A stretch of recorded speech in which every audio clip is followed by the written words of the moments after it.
শুভ ভ্রাতৃ তৃতীয়া the ওয়ালে Facebook লাইভে আপনাদের সবাইকে স্বাগত। আমি বিহঙ্গী রয়েছি আপনাদের সঙ্গে। আর আজকে যে বাড়িতে চলে এসেছি, যে বাড়িতে প্রতি বছর আসলে মনটা ভালো হয়ে যায়, অভিষেক রায়ের বাড়িতে, আর সঙ্গে পেয়ে গেছি স্বস্তিকা দত্তকে। হ্যাঁ, মানে আমার ভীষণ ভাল লাগে প্রতি বছর এখানে আসা এই কারণেই, রক্তের সম্পর্ক না থাকলেও যে ভাই বোন দাদা বোন হয়ে ওঠা যায়, এটা বোধহয় তোমাদের না দেখলে সত্যি আমরা বুঝতে পারতাম না। এই যে প্রতি বছরের রিচুয়ালটা প্রথম কবে শুরু? 2018 না? হ্যাঁ, 2018। এতজন মানুষ গুনছে কবে থেকে শুরু হলো? 8 বছর। মানে তখন তো তুইও ভীষণ নতুন, খুব একটা পুরনো হসনি বোধহয়। না, 2018-তে তখন ভজগোবিন্দ চলছে। হ্যাঁ, একদমই। এত মানুষ ইন্ডাস্ট্রির, তার মধ্যে থেকে এই মানুষটার মধ্যে দাদা ভাইবসটা পেরে কি করে, সেই গল্পটা একটু শুনি। দেখো, ভাইব্রেশনাল ফ্রিকোয়েন্সিটা না ওভাবে বলে বোঝানো যায় না। কিছু কিছু মানুষকে ভগবান পাঠিয়ে দেয়, যেমন আমরা ছোটবেলা মা বাবাকে চুজ করতে পারি না, ভগবান পাঠিয়ে দেয় ছোটবেলা মা বাবাকে, এটাই তো আমরা ছোটবেলা জানতাম। সেরকম ভগবানই ওকে পাঠিয়ে দিয়েছে আমার দাদা হিসেবে। আর বোন তো ভীষণ লক্ষ্মীমন্ত একটা বোন তুমি পেয়েছো। আমরা বাইরে থেকে সেটাই দেখি, ভেতরে অ্যাকচুয়ালি ভিতরে গল্পটা এবার তোমার কাছ থেকে জানবো। লক্ষ্মীমন্ত ঠিক এটাই মানছি, কেন কথা শুনে মাধ্যমে, কিন্তু খুবই চঞ্চল, এবং সেটা খুব শুধু চঞ্চলতাটা সেটা কিন্তু ডিসিশন মেকিং এর চঞ্চলতা রয়েছে। ও খুব টেনশন করে সবকিছু নিয়ে, কিন্তু সেটা ভালো লক্ষণ। কিন্তু ওর যেটা ভালো দিক সেটা হলো খুব যেটাই করে খুব প্যাশনেটলি করে, সেটা খুব অনেস্টি নিয়ে করে, এবং তার জন্যই হয়তো এত ভালো ভালো কাজও করতে পারছে। আর একটু ইমোশনালও কিন্তু আছে। একটু না, এটা হলো ওভার ইমোশনাল, এবং সেটা ওর জন্য অনেক বিপদ ডেকে আনে আর কি। আমি লক্ষ্মীমন্ত হলেও আমার দাদা একদমই নয়। কি সুন্দর একটা দুটো জিনিস, কাঁচের জিনিস বসতে গিয়ে ভেঙে ফেলে দিয়েছে। তো ঠিক আছে, ওই আর কি। এই যে স্বস্তিকা, বিভিন্ন জায়গায় ধর তোকে যেতে হয়, বিভিন্ন জায়গাতে অবভিয়াসলি বিভিন্ন অ্যাওয়ার্ড ফাংশন, সেই মানুষটাই তো সবকিছু ঠিক করে দেয় যে কি। not always. I don't believe in this because sometimes আমি একটু ব্যবসাটা আর প্রফেশনাল পার্সোনাল লাইফটাকে আলাদা রাখি। হ্যাঁ, তো যখন আমার খুব কাছের কিছু হয়, সেই সব জায়গায় কেউ ঢুকতে পারে না। সেসব জায়গায় আয়দার অভিষেক রায় বা মায়ের শাড়ি বা মায়ের অন্য কিছু। বুঝতে পারছো, তোমার জায়গাটা একদম মায়ের পরেই বোধহয় ও তোমাকে একদম দেখে। সম্পর্কই ভালোবাসা থেকেই তৈরি হয়, এবং এই ভরসা থেকেই তৈরি হয়, এবং সেইটা আছে বলেই হয়তো এই সম্পর্কটা টিকে রয়েছে, এবং আগামী দিনেও টিকে থাকবে আশা করি। এবং সেটার জন্যই এই ভরসা, ভালো লাগা, ভালোবাসা সবকিছু মিলিয়েই তো সম্পর্ক তৈরি, সবসময় রক্ত নয় আর কি। একদমই তাই। আর ইন্ডাস্ট্রি সম্বন্ধে অনেকেরই ধারণা আছে যে এখানে সব নাকি খারাপ লোক ঘুরে বেড়াচ্ছে, আমার মনে হয় যারা নিজেদের লাইফে কিছু করতে পারে না তারা সবকিছু খারাপ দেখে। যখন ভালো হয় তখন কিন্তু বলে না আমার বাসায় ভালো হচ্ছে, কিন্তু কিছু না হলে সবসময় খারাপটা বেশি করে হাইলাইট হয়। সেরকম না, ইন্ডাস্ট্রিতে ভালো, আমাদের ইন্ডাস্ট্রি বলে না, সমস্ত জায়গায় যেরকম ভালো মন্দ মিশিয়ে থাকে, আমাদের ইন্ডাস্ট্রিও তাই আছে।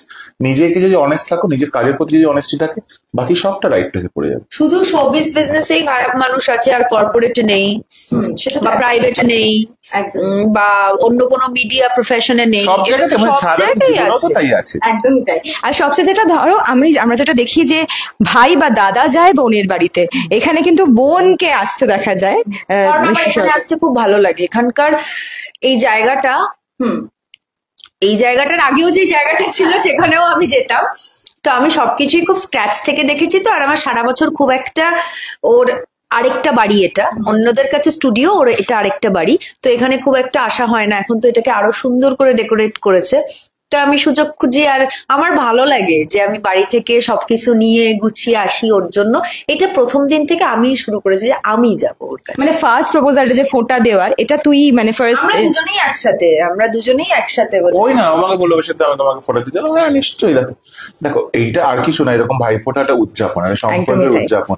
এমন না যে কালকে যখন ভাইফোঁটা না দেয় আমি ওর দাদা থাকবো, এটা তো হবে না। সম্পর্কের জায়গায় থাকবে, কিন্তু এরকম স্পেশাল দিনে যেরকম উদযাপন করি জন্মদিন, এটা ওরকম একটা সম্পর্ক দিনের উদযাপন। বোনের সব ভালো ভালো গুণগুলো শুনলাম, না অল্প অল্প যে বললে ইমোশনাল। কি মনে হয় স্বস্তিকার এই মুহূর্তে দাঁড়িয়ে ও যেভাবে ক্যারিয়ারটাকে এগিয়ে নিয়ে চলছে, তোমার কতটা গর্বিত ফিল হয়? গর্বিত তো অবভিয়াসলি, প্রত্যেকটা কাজই গর্বিত। আমি যেটা বলি সবসময়, যা করবে সব ঠিক আছে, শুধু একটু মাথাটা ঠান্ডা রেখে আর ইমোশনালি সবকিছু জাজ করলে হয় না। সেই ইদ্র না করলেই বাকিটাও ঠিক জায়গায় রাইট ট্র্যাকেই চলছে। আর দাদার সম্পর্কে কি বক্তব্য? দাদার ভালো দিকগুলো আমরা জানি। বেশি ভালো কিছু বাবা বলতে চাই না, কারণ আমাদের সোসাইটিতে ভালো খারাপ মানুষের বিচার করার মতন বয়সে আমি পৌঁছইনি, কিন্তু কিছু মানুষ আছেন যারা খুবই নজর দিয়ে দেন ভুল করেও, তাই জন্য কিছুক্ষণ আগে ভেঙে গেল ওটা। তো সেটা কেটেই গেল নজরটা। তো আমি একটাই কথা বলতে চাই, আমার মুখ থেকে আমি ভালো বলতে চাই না, খারাপও বলতে চাই না, আমি একটাই বলতে চাই যে আপনাদের সকলের কাছে অনুরোধ যে আমার দাদাকে সুস্থ রাখবেন, ভালোবাসবেন, আর ও যে স্বপ্নগুলো দেখেছে সেগুলো যাতে পূরণ হয়, ও এবং কাকিমা দুজনে। কি মিষ্টি। আর এই স্বপ্ন দেখার শরিক নিশ্চয়ই তুমি থাকবে সারা জীবন। আমি তো আছি, মানে যতদিন না আমার মনে হয় ওর দায়িত্ব শেষ হবে না, আমার যদি কোনোদিনও বাচ্চাও হয় তো আমার বাচ্চাও মানে ওর কাছে আসবে, ওকেও মানে আমার সমস্ত কিছু ওর, মানে আমি তো বলেছি আমি যদি কোনোদিনও বিয়ের পিড়িতে বসি সেটা একমাত্র অভিষেক রাই আমার বিয়ের পিড়িতে ধরবে। ও মা, তোমরা যেটা রেয়ারেস্ট ভিডিও পাচ্ছ সেটা কি দেখছো? খেয়ে যাচ্ছে সমান। আমি সেই প্রসঙ্গে আসছিলাম, আমরা কথা বলছি এদিকে প্রথমে এসে আমি যেটা শুনলাম স্বস্তিকা এসে অভিষেক দাকে বলছে যে ফিশ ফ্রাইটা করতে আনিয়েছো গো, মানে ওর হচ্ছে আমি মাছ খাই না কিন্তু আমার ফিশ ফ্রাই খুব প্রিয়। আজকে কি আছে, মানে আজকে কি বোনের জন্য কি স্পেশাল রাখা হয়েছে? স্পেশালি অনেক চুজ করে মিষ্টি নিয়ে আসে, সেটা আবার বেশি মিষ্টি হলে চলবে না, হেলদি হতে হবে। কিন্তু এগুলো যেরকম ধরো ভাইফোঁটার খাজা বা ভাইফোঁটার মিষ্টি এগুলো থাকে, মিষ্টিটা অলরেডি পেটে চলে গেছে আমার সাথে একবার, কিন্তু বাকিও মানে যত কম মিষ্টিওয়ালা সন্দেশ হয় এরকম চুজ করে আনে। এটা ছাড়া আমি আমার দাদার কর্তব্য হিসেবে ছোট ছোট আয়োজন করি। আমাদের তো খাওয়া দাওয়া অন্য দিনের তোলা থাকে, কারণ আমাদের দুজনেরই আজকে ব্যস্ত থাকে না, আমার অন্য ভাইফোঁটা। হ্যাঁ সেটা জানি, সেটার জন্যই আজকে খাওয়া দাওয়ার প্ল্যানটা থাকে না, আমরা অন্য একদিন খেতে যাই। আর খাওয়া দাওয়া বলতে আরেকটা কথা মাথায় আসে, সেটা হলো গিফট, উপহার। সারা বছরই দেওয়া নেওয়া চলতে থাকে নিশ্চয়ই, কিন্তু আজকের দিনে স্পেশাল। আমি এবছর খুব সেফ খেলেছি। আমি ও যা নতুন শুটিং শুরু হচ্ছে, ও নতুন শোয়ে, আমি জানি শুটিং এ অনেক কিছু জিনিসপত্র প্রয়োজন হয়, ওকে আমি দেখিয়েছি একদিন আগে, কদিন আগে শুটিং করছিলাম একসাথে, যে তোর এর মধ্যে কোনটা কোনটা পছন্দ দেখ, তুই চুজ করে নে। ও নিজে নিজে চুজ করে আমি সব অর্ডার করে দিয়েছি, সেটাকে আমি দৌড়ে ব্যাগ করতে। ও যে এটা বলেছে আমাকে, ও যখন আমাকে যে শুটিং এ বলেছে না, মানে আমি খুব স্পেল বাউন্ড যে ওটা বাবার মতন বা মায়ের মতন কথা বলছে। হ্যাঁ, বা কাছের কেউ মানুষ হলে তার মতন কথা বলবে, দাদার যেরকম বলা উচিত। মানে ও কিন্তু দাদা শুধু ক্যামেরার জন্য নয়, মানে ও ভেতর থেকেও আমাকে, মানে ও নিজেকে আমার দাদা হিসেবে মনে করে বলে যে আমার শুটিং এ যে যে জিনিস দরকার ও কিন্তু আমাকে সেই জিনিসগুলোই দিয়েছে। কিছু পায়নি, কারণ ওকে জিনিস দেওয়া মানে প্রচন্ড ডিসাইড করতে হয়, আইদার ওকে ঘর সাজানো জিনিস দিতে হয় বা ওকে হেলদি কিছু খাবার দিতে হয়। তো ওকে গিফট দেওয়া মানে আমাকে সত্যি মাইন্ডটা তুমি কি দেবো, ওকে কারণ জামা কাপড় খুব সুন্দর যত্ন করে অনেক। আমরা তো দেখি, মানে ওটা খোলাও হয়নি নাকি এখনো? না, এটা কি আমাদের এখন আছে। ঘড়ি দেখতে পাচ্ছি আমি, খুব সুন্দর। ওয়াও, অনেক কিছু থটফুল কিন্তু ভেবেছে কিন্তু তোমার জন্য যে কি কি তোমার লাগতে পারে। হ্যাঁ, এইটার মধ্যে কি আছে? এটা কি আমরা একটু খুলতে পারি এখন? হ্যাঁ, মানে এটা এখনো খোলা হয়নি কেন? ও খেয়ে ওর ফিশ ফ্রাই শেষ হয়ে গেছে, তোমার এখনো গিফট খোলা হয়নি। তোমাদের জন্য আমার খোলা হয়নি। আমার আর এইসব গিফট খোলার ক্ষেত্রে খুব অধৈর্য আর কি। অত সফিস্টিকেটেডলি খুলতে হবে, তুমি এমনি খোলো। মানে এটা ক্যামেরা বলে অভিষেক দা এখন একটু ঠিকঠাক করে খুলছে, আদারওয়াইজ মানে এরকম মাঝখান থেকে খুলে দিত। না, মাঝখানটাই খোলার চেষ্টা করেছিলাম, বাট খুলে ফেলেছি। কি গিফট দিয়েছে এটা? হ্যাঁ, পুরো বাড়িটাই তো।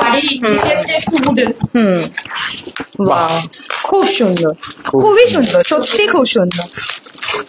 বাহ, খুব সুন্দর। চলে যেতে হবে কালার স্কিম। ওটা আবার ভেঙে যাবে, কিন্তু একটু সরিয়ে রাখো, আমার ভয় লাগছে লিটারালি। আরো অনেক কিছু আছে ভিতরে, ও এখনো শেষ হয়নি। এটা হচ্ছে sugar free cookies, sugar free cookies, truffles. এইটা সুন্দর ঘড়ি আছে, একটা ওয়াচ আর একটা না আমি পড়ি, মাঝে মাঝে পড়ি। বেশ, অনেক অনেক গিফট হয়ে গেছে, খাওয়া দাওয়া শেষ, ও খেয়ে যাচ্ছে মোটামুটি। অভিষেক দাকে আমি এখনো পর্যন্ত কিছু খেতে দেখলাম না, এটা হয়তো আগে হয়ে গেছে তোমার।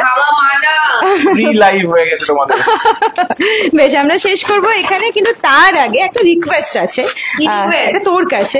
আজকে একটা মিষ্টি দিন, একটা শুভ দিন, দাদার জন্য যদি এক লাইন কবিতা বা গান, তোর যা ইচ্ছা, যদি একটু অন ক্যামেরা শোনাস আমাদের, যদি কিছু শোনাস। কি শোনাবো? এনিথিং, তুই তো দুটোই পারিস, যেটা ইচ্ছা। দাদার কপালে দিলাম ফোঁটা। এটা গান না, গান গাইতে বলেছি। গান গাইতে যে এনিথিং, কোনো কথাও বলতে পারিস, মানে ডেডিকেট করে, যেটা তোর ইচ্ছা। কথাই বলছি যে তুমি ভালো থাকো, তুমি সুস্থ থাকো, তুমি ভালো থাকলে আমরা ভালো থাকবো, আর আমাদেরকে ভালো রেখো, আর আমাদেরকে ভালো রাখার আগে তোমাকে নিজেকে ভালো রাখতে হবে। তো কবিতাই বলে দিল পুরো। কিন্তু কবিতার মধ্যে যে ফিলটা দিয়ে ও বললো সেইটা কিন্তু হ্যাঁ। ও মানে অভিনয় করলে তুই এখানে? না না, ভেরি অনেস্ট, আমার মনে হয় ভালোবাসাটা ওইভাবে সবসময় ক্যামেরার সামনে বোঝানো যায় না।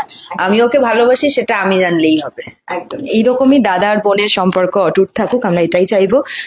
শুধুমাত্র আজকে না, পরবর্তীকালে মুখে মাত্র যেন তোমার হাতেই হয়। একদম ঠিক আছে। আপনাদের সবাইকে বলবো এরকম ভালোবাসার সম্পর্ক থাকুক, নিজের বোনকে ভালোবাসুন, অন্যদের বোনকেও ইকুয়ালি সম্মান এবং ভালোবাসুন। নিশ্চয়ই নিশ্চয়ই, থ্যাংক ইউ সো মাচ আমাদেরকে আজকে সময় দেওয়ার জন্য। ক্যামেরায় সৌপ্তিকের সঙ্গে বিহঙ্গী, দ্য ওয়াল, কলকাতা।